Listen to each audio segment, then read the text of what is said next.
Senate Budget Committee Chairman Kent Conrad had a good feeling during our last talk that we'd have a fiscal deal done by today, done by yesterday. What day do you think this will come together? Not too soon, not too late, the sort of Goldilocks moment? About Tuesday of next week. Okay, I'll be there. Kent Conrad joins us now. Okay, we're 8 days closer to the deadline. You're an eternal optimist. We still have no agreement, and now we have the president coming out today and basically signaling to the speaker what's going on here. What do you think is happening behind the scenes? You're closer to it than anyone. This has not been a good 24 hours. I was really taken aback by Speaker Boehner going to Plan B.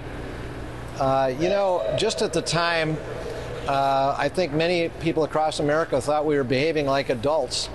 All of a sudden, we resort to the same old tired posturing and playing of partisan political games. The two sides were really relatively close. You could see a way clear to getting an agreement, and then it just all fades to black.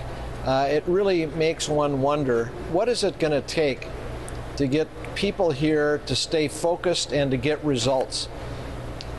What do you think if you could sort of rewind the tape and take it back 24 hours before, as you put it, Plan B, when there was an outline of a deal, is it cutting the baby in half? Is it slicing some off of this and some off of that? Where do you think they're going to end up coming down on tax cuts and, importantly, on entitlement cuts? When the president went to extending the tax cuts for everybody but those above $400,000 a year in income, that was a very significant move, certainly for him. And I thought, they were within range of a compromise in terms of extending the tax cut for the vast majority of the American people, more than 98% of the American people. And of course, on the spending side of the ledger, really, I thought if they split the difference, we could have a deal. And it wasn't to be, or at least it wasn't to be today.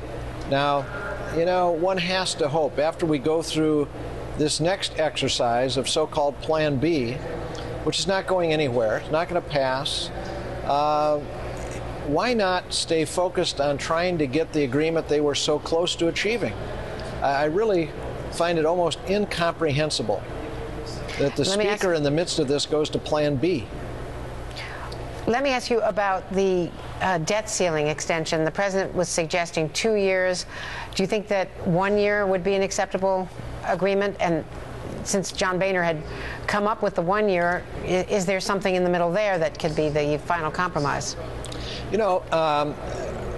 Really, I think the president was right to propose 2 years.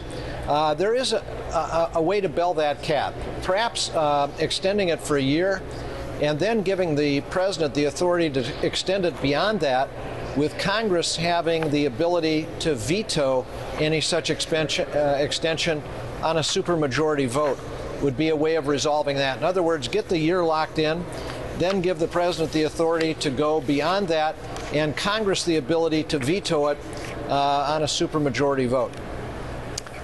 Well, I hope we're both more optimistic 24 hours from now, but thank you very much, Senator Conrad. You bet. Thanks for taking us behind the scenes.